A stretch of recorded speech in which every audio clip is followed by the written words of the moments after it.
So what's up, everybody? We back up in here, Hella Flagrant, the podcast, man. We jumping it off for the 2019. It's your main man, Flagrant DM. I got my brother Sean B. Flagrant. We up in this thing, man. How you doing tonight, Sean B? Oh, man, I'm always good, man. Just sitting over here chilling, ready for this football season almost coming to the end. Yeah, it's been a while since we got to talk to the fans, man. So there's been a lot going on in NFL. Obviously, we are narrowing down close to the last few games here. And so this past weekend, we had some notable NFL playoff games and some teams rise to the top. Some teams fell off. There were teams that we thought were going to go forward. And some things happened, man. Let's talk about it. Let's talk about the games that happened this weekend. Yeah, well, of course, 4 games this weekend on the docket. The teams that got the bye weeks got to rest a little bit, come and watch the games that were happening before the wild card weekend, and this game being the divisional weekend to come in there, and basically all the home teams pretty much did what they're supposed to do, man. They kicked ass, I guess you could say. Most of them were even close. Kansas City and the Colts started off the weekend Saturday, 135. Wasn't really a contest. 31-13, and it honestly, it didn't even look close to that. The Chiefs pretty much ran down the field, did everything they wanted to do. The Colts could not stop Patrick Mahomes. He was throwing the ball all over the field just like usual. Thought maybe because it was his rookie debut in the playoffs, maybe he'd be having a little jitters. Did not look like the person that had the jitters. Of course, was Andrew Luck, because it didn't look like he could even complete a pass. So, that game set the tone for the whole weekend, of course. Dallas played the Rams, the nightcap of the Saturday night. LeBron was in the building, showing support. He's a Dallas Cowboys fan, but Rams came out there, handled their business. I want to say I didn't see it coming, but I'm happy it did, because I can't stand Cowboys fans. If you're a Cowboy fan, you love the show, more power to you. Please believe I rock with you, but I do not rock with the Cowboys. So can't do it. But they lost 30-22. Fast forward in the Sunday morning's game, New England just looked like New England old. I'm sorry. I know everybody cannot stand the Patriots, because I'm sure they see him do it over and over and over and over again. But the fact of the matter is, Tom Brady, Bill Belichick, you give them a week to prepare, it is a wrap. Straight up. They came out and blitzed the LA Chargers. Phillip Rivers could not even get passes off. Score was 41-28, even though the 28 came literally in garbage time, because that game was controlled from the beginning. It was 35-7 at half. So you see how that was. And then the last game actually was a defensive game, which pissed me off even more because it fucked up my parlay card all the way. Yes, because I actually was sitting on about 400. And then the game went under because for some reason the defenses came out to play. I picked the over. That didn't hit. Anyway, so the score wound up being 2014. The Saints rallied back from, actually being down 14-0 and came back. BDN, as everybody calls him. Big, I'm not going to say it for the show. Nick did not do it this time for the Eagles. So here we are. 4 games left. The best 4 teams in the NFL are playing next Sunday. Just typical thing. What do you think about the games? I kind of thought, I wouldn't say as expected, but outcomes were what I expected them to be. The scores weren't exactly, especially in the New England Patriots game, the scores weren't exactly what I expected them to be, but the outcomes were pretty much what I figured it to be. And so moving forward in the next week, looking at Rams versus Saints and Kansas City versus Patriots, I would say midway through the season, this is kind of where I thought we would be. And so, it's safe to say that I feel like the games are kind of shaken out the way, again, outcome-wise, the way I thought they would. Scores have been a little bit weird, but I kind of figured we would be in a situation where it'd be either Pittsburgh or New England playing against Kansas City to go to the Super Bowl. And obviously the Saints and the Rams were the most dominant, with the exception of the Bears, were the most dominant teams in the NFC. So I think we're kind of right where we expected to be by about mid-season. Yeah, I think so. Everybody thought maybe the Bears had a chance, but I mean, it's just how the NFL is shaking out to be now. I mean, you have to have an offense. I Yep. mean, despite the fact that the Bears had one of the best defenses that we've seen in a while, it just wasn't enough. Just like Jacksonville last year, their defense held all the way until basically this time last year, and they just couldn't get it done because you have to put the ball in the end zone. Just pretty much point blank what it is. And these four teams did it the best out of any of the four teams in the NFL. Obviously, we couldn't have a rematch of, any of these teams because we know about the Rams and the Chiefs epic game that they had on Monday night. One that went, I think it was like 40-43 or something. No, it was like 50 something. I don't know. Something wild, but some outrageous. You know what I'm saying? But same thing. The reason I was saying 40-43 was the Chiefs and the Patriots game, which is another great game that came down pretty much to a field goal. So, we're looking at pretty much a entertaining as next Sunday, despite who wins or loses. But if I had to predict, which I will have to predict because I will bet on these games like I always do. The two things I do see in these games are little things that might make a difference. I do and want Drew Brees to win, but if I had to put my money on it, only because of the situation, because of the teams all together, I kind of like the Rams in this situation. There's different reasons why. One is the defense on the Rams with the pass rush that they have with Ndamukong Suh, and of course the big boy Aaron Donald in the middle. Now, the Saints lost two of their big players this past Sunday. One was on the offensive line, one was on the defensive line. Both of them matter. Both of them were big boys. Both of them were elite players for their side. One was a Pro Bowler and the guard that got hurt. The other one should have been a Pro Bowler, but because, you can't take out, as many, he didn't. But he had 10 sacks this year, Sheldon Rankins. So that's going to be a problem. I like the way that the Rams ran the ball last week. Of course, New Orleans has a two-headed monster over there with Alvin Kamara, who was on my fantasy team, who I know can get it done running. But just in the same sense, Drew Brees throwing the ball, yes, it will be, normal Drew Brees at best, but he's been shaking in the last few games. So I don't know. I think the Rams defense might go. But now the question I will say is, what Jared Goff are we going to get? Because if Jared Goff is the Jared Goff before Sean Payton, then they're going to lose by 20 points. And the other thing is, what Saints defense are you going to get? Because this is also the Saints defense that let the Bucs put up, I think, 3 touchdowns on them. This is also the Saints defense that had a hard time stopping the run in some instances. So you got, Gurley out there that may be running up and down the field on these fools. Right. You know what I mean? And what Saints defense are we going to get this week? And so that's going to play a factor in it too, as to how it goes. I actually am leaning a little bit more, though, towards the Saints. I think the offense of New Orleans is just going to put up a few more points than LA and be able to kind of top them. So I'm leaning towards New Orleans in that game, personally.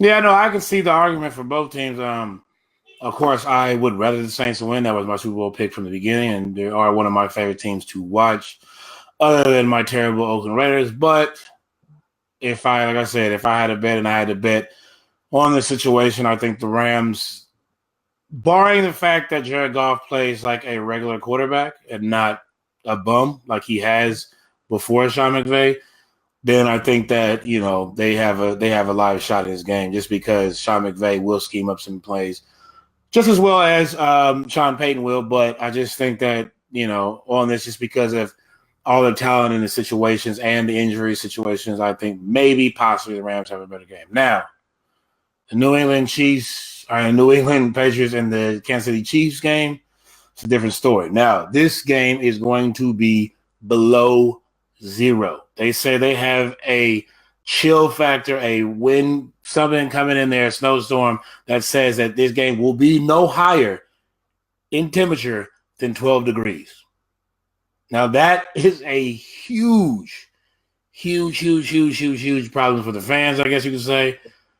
But I don't know how much of a problem it is for the players because the Patriots play in this kind of weather all the damn time. Yeah. They're already used to this. This is what they train for.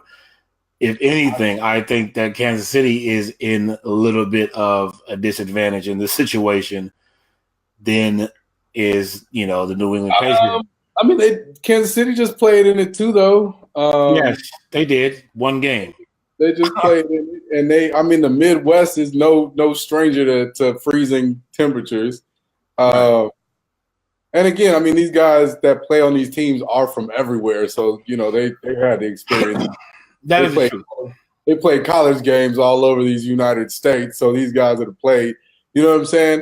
At the end of the day, just about who go strap up and play. You know what I'm saying? True. But just as we saw with the Colts game, a lot of them couldn't even catch passes because they were scared. They didn't want to hurt their hands or whatever it was. But this is why I'm saying this, because when it is cold weather like that, especially below zero, the best thing to do is to run the ball because people are not going to be able to catch the ball very well. Now, the one advantage I would say the Patriots have over the Chiefs is their running game. They have a three-headed monster back there.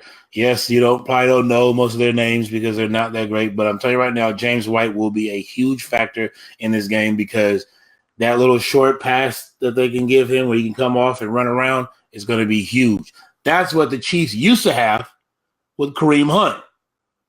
But now, since he decided to go do whatever extracurricular activities in hotel rooms, they don't have that. And that might be the difference in this game because I said this before, especially when he got off of my fantasy team, that this would bite them in the ass at some point. This might just be the day that it doesn't.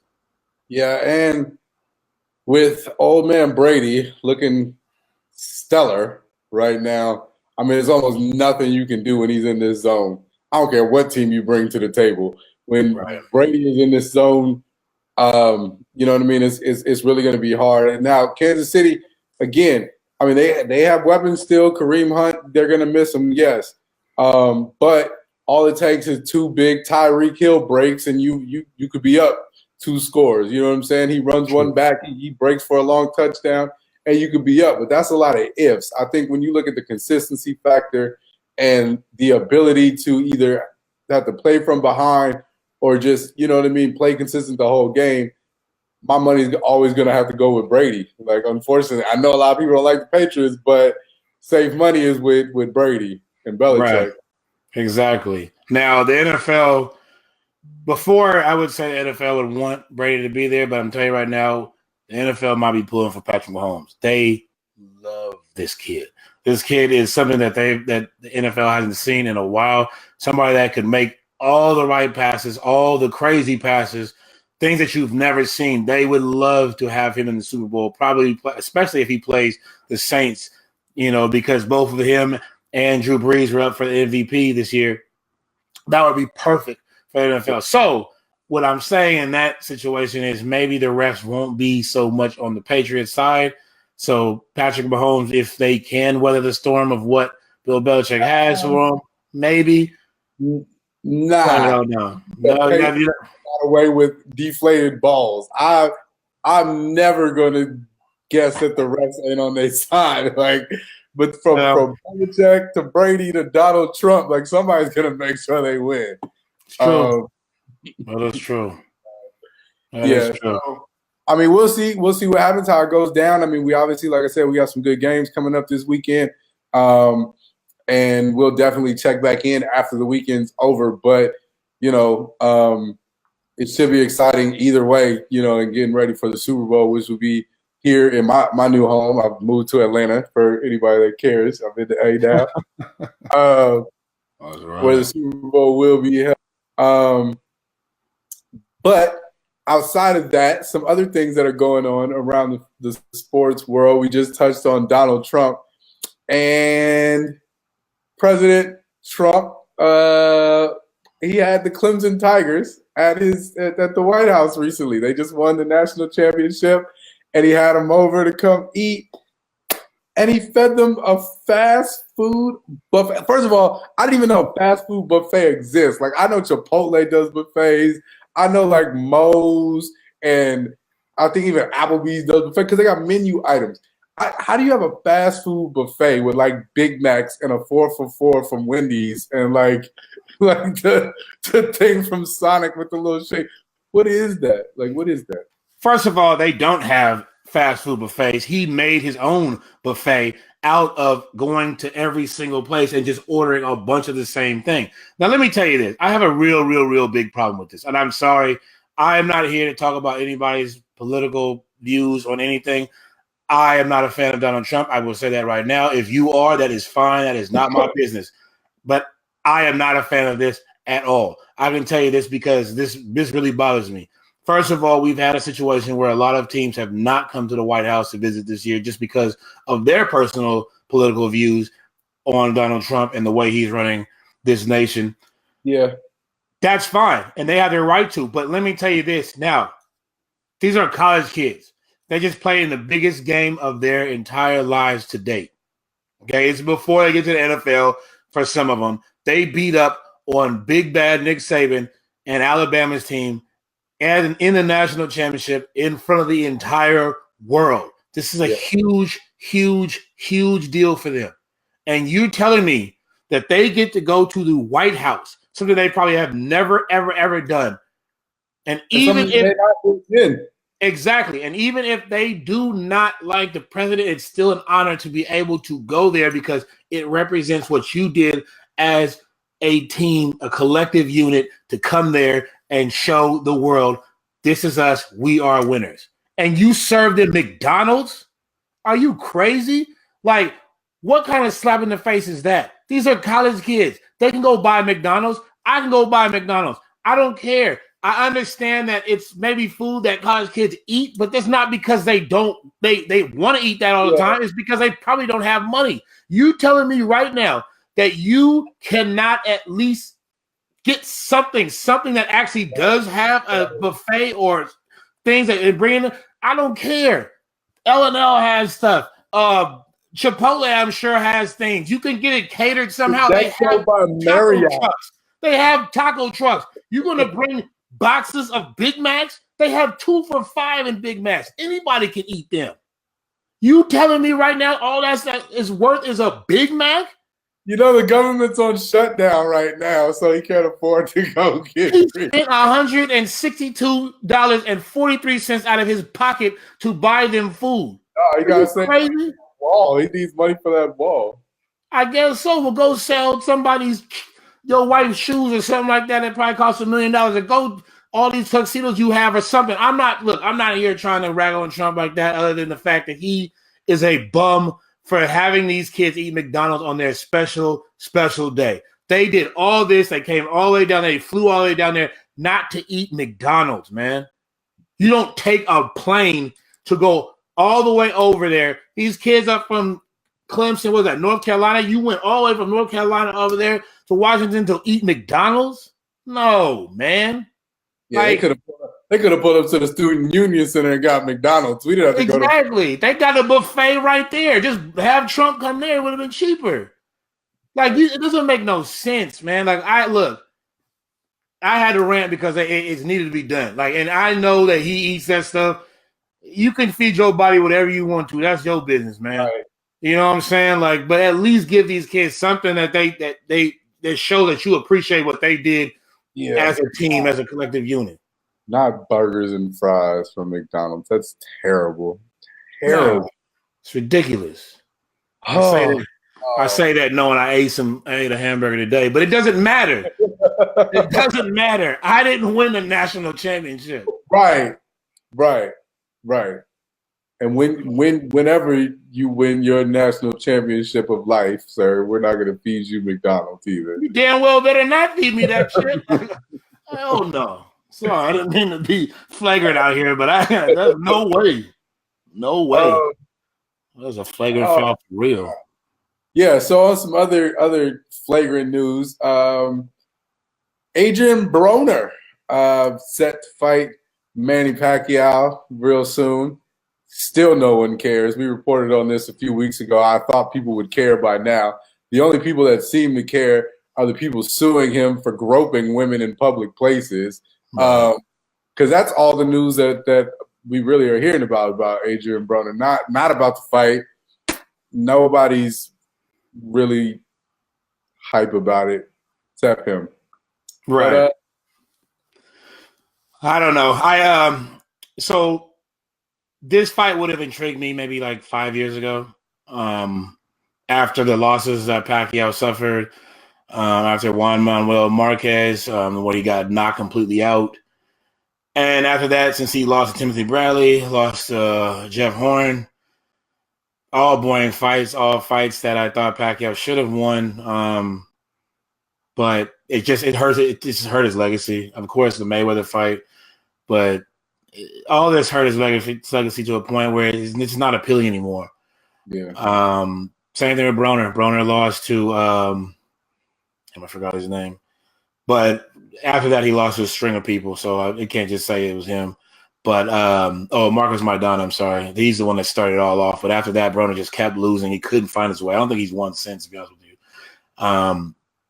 But it doesn't even look like he cares. He just keeps getting in trouble left and right. I don't know how many times I've written about him on the Flagrant Foul. I mean, we've talked about it numerous times. You just alluded to the fact that he's been arrested for groping in a shopping mall. Let's say that, which makes no sense to me. I don't understand why you feel that you can do that anywhere. But whatever. But then also in the Cleveland nightclub, he was forced himself on a woman, trying to kiss her and everything like that, which same thing. Just it doesn't make any sense. So, I mean, Broner's dealing with that. And this is like I said, the fight is literally this Saturday. So, I mean, obviously his brain is not on this fight. I don't know. I'm struggling right now to decide if I even want to watch this.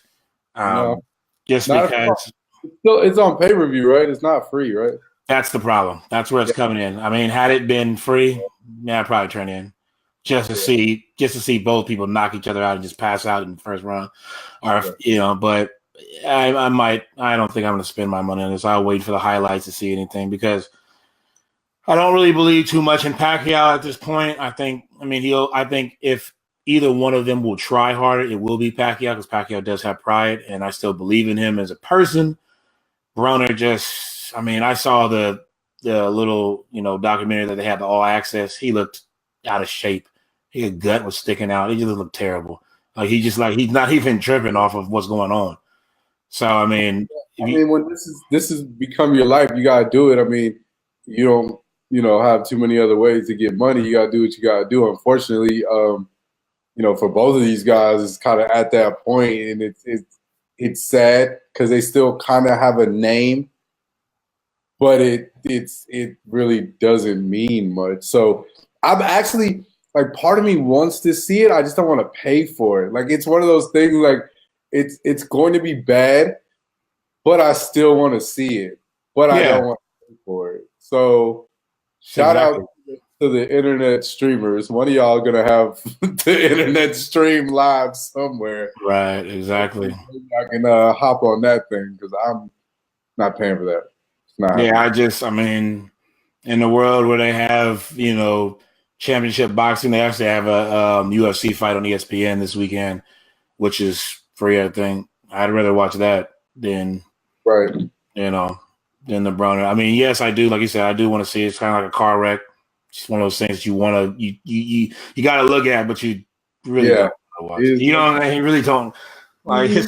You really should be watching it, but you will look at it just because. But I don't really want to see it. Right.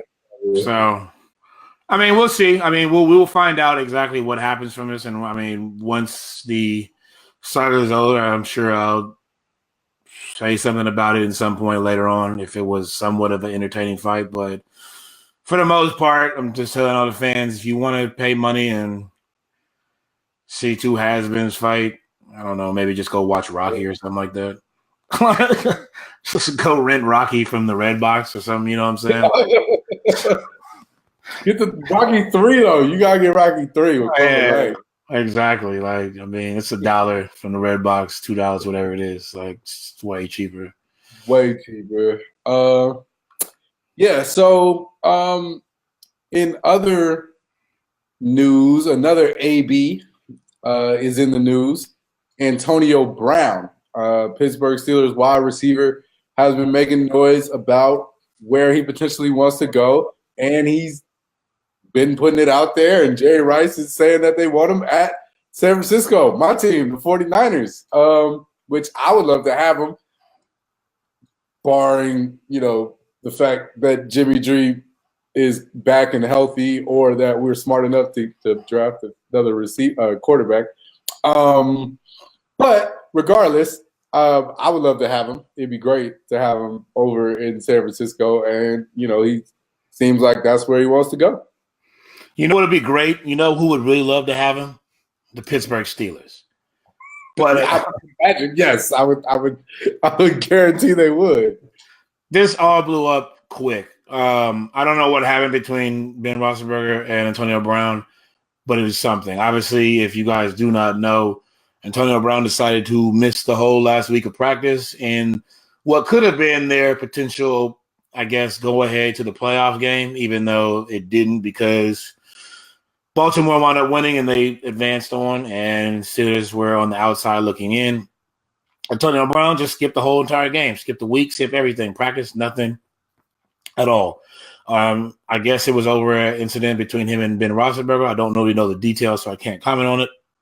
But if I do know anything about Ben Roethlisberger and his teammates, he has blown up on them for different reasons.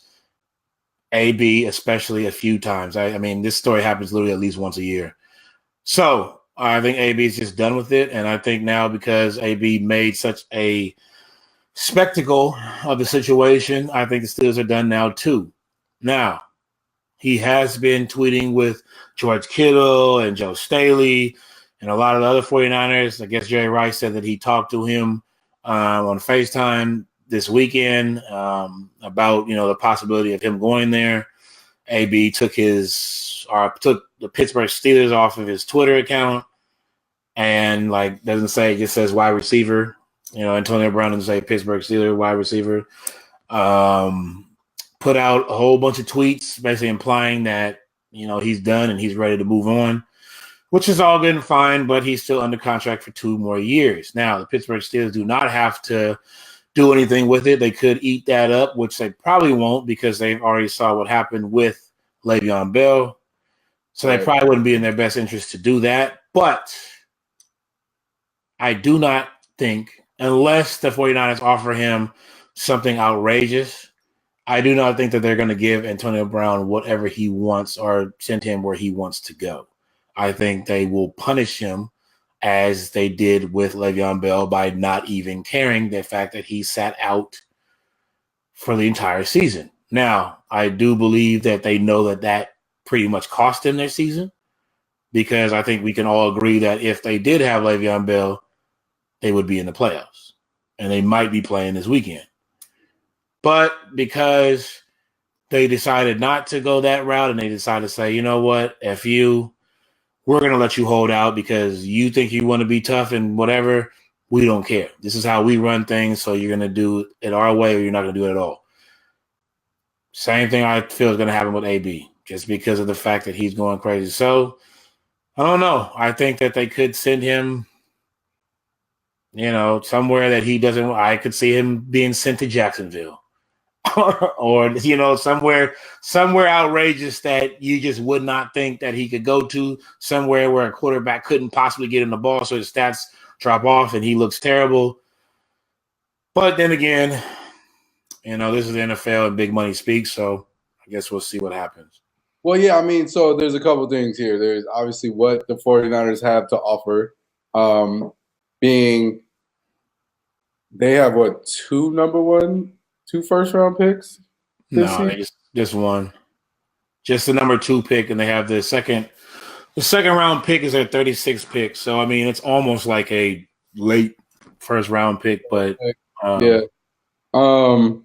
We kind of need those, actually. Yeah. Yeah, so, it is a matter of what the 49ers can offer Pittsburgh or another team can offer Pittsburgh, because you're right, at the end of the day, he's under contract, and so Pittsburgh could elect to send him to Cincinnati. If Cincinnati gave him a great deal or whatever the case may be, and that would be terrible.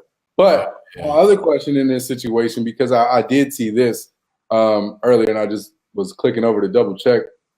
There are some people that say that Tomlin has a lot to do with AB and AB wanting to leave because Tomlin may have overpromised some things to AB or was, kind of too nice to these guys and kind of made them feel too comfortable or whatever.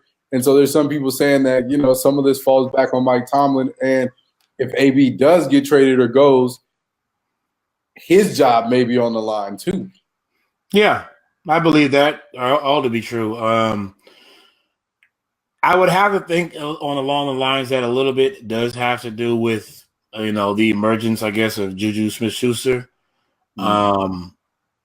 Ben targeted him a lot this year. A lot. All the games that I had watched of the Pittsburgh Steelers, including the game when they played the Raiders, they threw him the ball more than they did AB, quite a bit more. And that's going to rub somebody the wrong way, especially when you probably are a Hall of Famer at some point and you're basically getting, I wouldn't say replaced, but, they're showing favoritism to this young guy that's coming in there and you've been with this team for a long time. And like you said, maybe the promises had come that, we're going to do this for you, we're going to do this for you, we're going to do this for you. And maybe because it wasn't met and because the locker room kind of was starting to get broken up because of, splitting the reps and different things like that, maybe it just drove to a point where AB was just like, I'm not going to take this anymore. Yeah. Because, if we really think about it, there's got to be something going on. The fact that you can have an NFL player sit out an entire season and not trip, there's something going on. Right. You know what I'm saying? Like from that alone, you knew that there was something going on in the Pittsburgh locker room for the fact that Le'Veon could just be like, well, I'm going to sit on the beach in Miami and make my entire paycheck. Right. These are two of the best. These are literally, I want to say, the two best players at their position in the entire NFL. Yeah. And they just decided they just don't want to be there anymore. It's unheard of. It's just, you know what I'm saying? Like, if you think, like, Jerry Rice is like, they had Terrell Owens there, but he just, like, Jerry Rice is like, I don't want to play here anymore. I'm done. I'm just you guys got it here. Yeah, like, it just doesn't happen. Like, I've never seen anything like this. So, yes, I do feel that some blame has to be on Mike Tomlin for something. I don't know what's going on. That's why I said, like, I don't feel like it's all AB. It's got to be a mix between everybody, because this, there was a lot of things that happened, even previous, like last year with the whole anthem thing, and they kind of drew sides when Big Ben went out and did, the national anthem, and the rest of the players stayed in the locker room, and he went out with Villanueva. Well, Villanueva was a war vet, and he had his hand on his heart. That's fine. But when Ben decided to go out there by himself and join him, but they had the rest of the, 51 other players sitting in the locker room purposely, that looks bad that your leader is out there doing that. You know what I'm saying? He has no purpose when we all decide to do this. I don't know. It's something is going on, but the fact that, like you said, it's Tomlin has to be blamed for something. Yeah. And at some point, if you lose AB and you lose, obviously you've lost him already, but if you lose Le'Veon Bell to another team, because he's still not officially on another team, but once he is officially on another team and AB is officially on another team, if you don't produce a playoff, at least a playoff situation with that team, you have to go. Yeah. You have to go. Like, and it might be a year too late if by that time, because it might have to happen now. But a lot of now, or he may be one of those 3 games in, they lose the first 3 and he's out of there kind of thing, like, which would be. But it's the nature of the business. Like, I'm not here to harp on, like, this segment was not supposed to harp on the Pittsburgh Steelers like that. But Mike Tomlin's had a lot of rope for a long time. And, not to piggyback off the number of African-American head coaches that were released, but if you look at all the ones that were released, they all really needed to go. Yeah. And not them being black had anything to do with it. The fact that they were just on coaching poorly performing teams for a long time. Marvin Lewis, great example. Hugh Jackson, great example. He got fired twice. They just fired him again. Got fired from Cleveland, went to the Bengals, and got fired again. He couldn't win. 2018 was terrible. But, I mean, he's still getting paid, I'm sure, for them things. So, I mean, I guess it's not too bad. But Tomlin is in that same regard. You know, he's had a lot of rope for a long time, and it may be time for him to go. You know what I mean? And so that is just all true. And so, you know, we have to look at this and we have to see what happens. But, again, as a 49ers fan, if we manage to work out a deal where we don't give away everything and we're able to get AB, I'm with it, obviously. Yeah, I would be too. And, you know, just to say something to the Pittsburgh Steelers, if you're listening, there is a team that I would say in Oakland, but we don't know where they're playing at. But they have 3 first-round picks. They need a home first before you start picking up players. Y'all need a place to play. Now I think about it, I don't think AB needs to be in Las Vegas. That Nino Brown in Vegas is not the way to go. Like, no. I mean, it's bad enough. Y'all got the Raiders' offensive line going to Vegas. Them fools don't need to be there. Donald Penn, I'm looking at you. Yeah. I wasn't gonna say no names. I was trying not to say any names. Donald Penn won't be employed by the time they go to Vegas anyway, at least by this team. But he doesn't need to go to Vegas either. Nah. There's a few other guys. Martavis Bryant doesn't need to be anywhere close to the Vegas border at all. I can say that right now. That's for health reasons. He doesn't need to be anywhere close to that. Anyway, but yeah, I mean, either way, some team's going to get lucky with Antonio Brown, I feel, if he can keep his head on straight. And yeah, from what I hear, 49ers are in play the most. It just depends on if Kyle Shanahan and John Lynch want to actually spend that kind of money or whatever it takes to get Antonio Brown, and so we'll see. Yeah. So, transitioning out of that, speaking of people trying to make decisions about their future and where they're going in terms of playing, Kyler Murray. As we talked about before too, looks like he's declaring for the NFL draft is like all signs are pointing there, but it looks like he still may be able to play baseball if he wants to. And so there's still some talk back and forth about the potential of him doing both. The A's still kind of have him under I guess they haven't picked, I don't know what kind of contract it is. I don't even want to be wrong, but I think they kind of have him under an MLB contract so that if he plays, he'll play for the A's if he plays baseball, but he can also declare for the NFL draft. Yeah, I believe it's because he's still like signed to a minor league system, to the A's minor league. So what that just pretty much means is that he has the opportunity, just kind of like Russell Wilson. Russell Wilson is still signed to, I think the Texas Rangers, something like that. One team. I don't want to be wrong with that either, but I know he has a minor league baseball deal still in play. I don't know if it still is, but he had one. He would go to spring training every year. Both, the Seahawks allowed him to do it. But he was going to play football. So I think Kyler Murray's situation is, I think he's just going to test the waters right now to see probably where he gets drafted.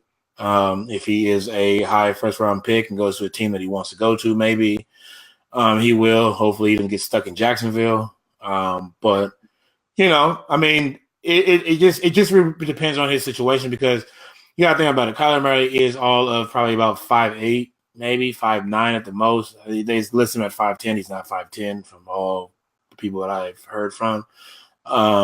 He's small. He's undersized. The Alabama game that they played in the Orange Bowl showed it. He looked like he's a little bit overwhelmed in that first half, at least. The NFL is different now. A lot of smaller quarterbacks are doing well. Obviously, we just talked about Russell Wilson, Baker Mayfield, who's been playing for the Cleveland Browns. Obviously, Drew Brees is the best example we can give, especially since he's playing this weekend. But it is possible for him to play if you do have a dynamic play caller. Now, if you get stuck with a team that doesn't have a, offensive-minded head coach that can't scheme very well, he might look terrible. Yeah. So it kind of just depends on what he, where he really loves most and what he really wants to play, because his A's contract, it doesn't guarantee he's going to get big money like, A-Rod or any of these the guys that used to play. They had these big ass contracts. Giancarlo Stanton, who had that $300-something million, whatever it was. Bryce Harper was going to get a huge contract this year. He's not going to get that right off the bat. I know a lot of people say, well, you should play baseball. You're going to get a whole bunch of money doing this. You don't have to. It doesn't happen like that. The guys that have these big contracts at some point were tremendous stars, and they earned that contract, but it took them probably a whole long time to go through the farm system to get up to a major league and to perform in that situation. In football, you get drafted in the first round, you get guaranteed money.